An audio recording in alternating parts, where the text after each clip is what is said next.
gihapon, yaring nagapanguna nga balita. Pila ka mga pagsulundan sa Executive Order 004 ginamyandahan ni Mayor Jerry Treñas. Ginpagwas sang lokal nga panguluhan ang Executive Order 004 sang Enero 7 sini nga tuig. Ang EO 004 ang nagapatuman sang strikto nga inbound travel protocol sa syudad sang Iloilo. Lakip man sa nasambit nga executive order ang pagdumili sa pag-inom sa makaulubog nga ilimnon sa pampubliko nga lugar kag pagserbesine sa mga menor de edad. Apang ginapanugutan ang pagbaligya sa mga alcoholic beverages halin alas 8 sa aga tubtub alas 6 sa gabi.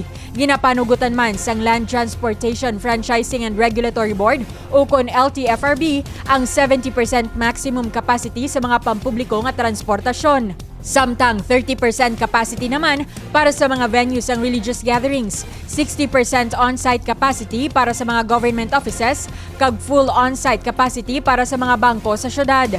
Para naman sa pagpatigayon sang kasal, bunyag, kaghaya o kunlubong, ginapanugutan lamang ang makatambong ang immediate family member.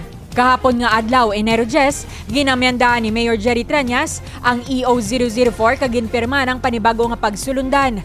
Base sa Executive Order 004-A, ang syudad nagapabilin sa gihapon sa Alert Level 3 apang may pagbago sa travel protocols. Para sa mga government officials o kon public sector personnel nga fully vaccinated, kinahanglan magpakita sang valid ID, vaccination card kag original travel order. Para naman sa partially vaccinated kag unvaccinated, kinahanglan magpresenta sang negative RT-PCR test result antes ang travel date.